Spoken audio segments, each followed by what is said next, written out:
Hello everyone, welcome back to Math Tutorials. In today's video, we will solve a numerical problem on centrifugal pump. This is problem number 1. Alright. The problem is the internal and external diameters of the impeller of a centrifugal pump are 200 mm and 400 mm. We have given the internal and external diameter respectively.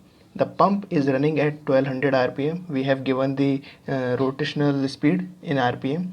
The vane angles of impeller at inlet and outlet are 20 and 30 degree. Vane angles at inlet and outlet are given respectively. The water enters the impeller radially and velocity of flow is constant. So the flow velocity of water is constant to the impeller.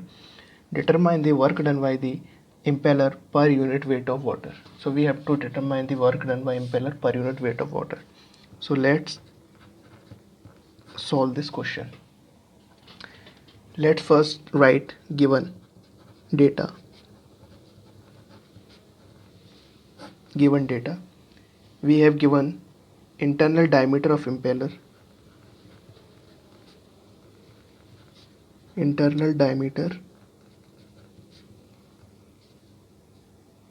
of impeller D1 is equal to 200 mm, and we can write this 0.2 meter. Same way, external diameter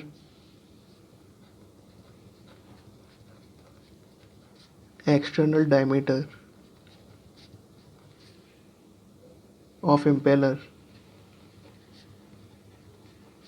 is D2 is equal to 400 mm, which is can be written as 4.4 meter. The rotational speed N is 1200 rpm.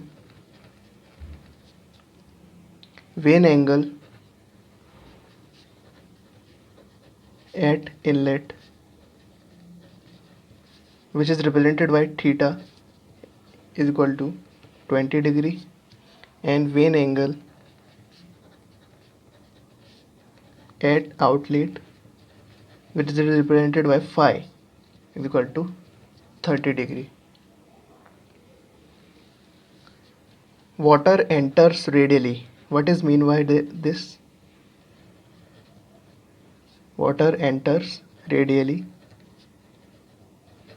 means alpha is equal to 90 degree, means the absolute velocity of water V1 making 90 degree angle with the vane, and VW1 0 as we discussed in the velocity triangle of centrifugal pump. So velocity of flow constant means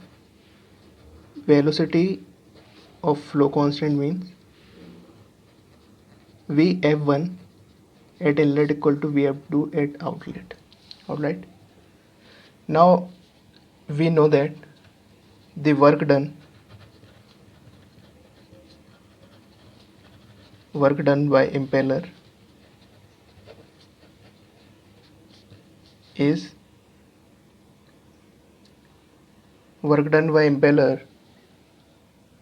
on water is VW2 U2 divided by G. So here we don't have VW2 U2, so we will calculate by the use of velocity triangle. That's why we studied velocity triangle. Alright, so first let me calculate U1 and U2. U1 is inlet tangential velocity of impeller at inlet. So U1 is in meter per second, and we have given N in rpm. So we can calculate U1 by pi D1 N by 60.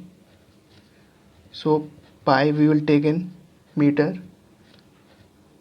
0.2 into 1200 by 60, and when we will solve this we will get U1 12.56 meter per second. Alright, now come to U2, tangential velocity of impeller at outlet is pi D2 n divided by 60, pi 0.4 meter, 1200 rpm divided by 60, and when we solve this we will get 25.13 meter per second. So this is we got. Now we will make the velocity triangle of this numerical problem. So this is our curved veins. Alright, radially flow means water entering at 90 degree, and this is the tangential velocity of u1, this is v1, and this is our relative velocity at inlet vr1, and this angle we have given, this is called vane angle at inlet. This is represented by theta. This is our theta. This angle is theta. Alright, and this angle is alpha, which is 90 degree. Alright, so water is leaving from here with relative velocity vr2 along the curved veins and is making the angle with the this tangent of curved veins is beta. Sorry, this is phi. Let's consider this phi. So this is the another vane angle at outlet we have given in the question.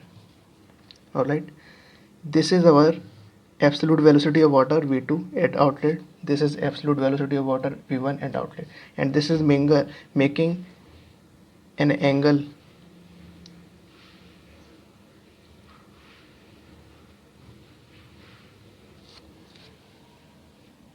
so this is the angle beta, which is the angle made by absolute velocity v2 with the direction of motion of this vane. Alright, this is tangential component vw2, and this is our vertical component vf2, and when we complete this triangle, so this angle is beta and our this angle is phi, and this is our u2, which is tangential velocity at outlet. Why I made this just half of vw2 just half of u2, or u1 just half of u2, because we calculated that u1 is 12.56 meter per second and u2 is 25.13 meter per second, which is just half. That's why accordingly I made this velocity triangle accordingly dimensionally.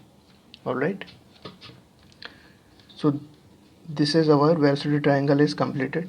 Now we have to calculate vw2.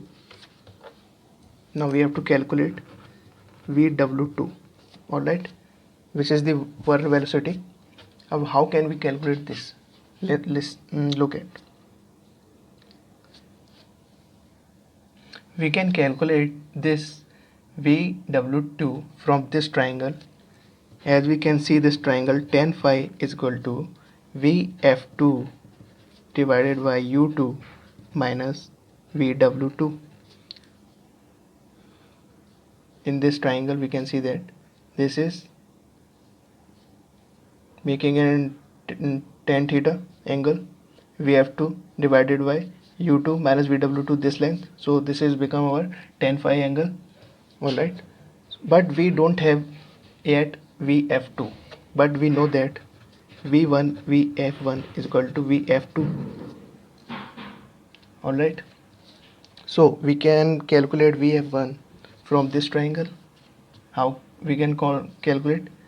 Because v1 is equal to vf1, because it doesn't have any tangential component, it has only vertical component, which is just equal to vf1. So vf1 and v1 is equal here. So from this triangle, tan theta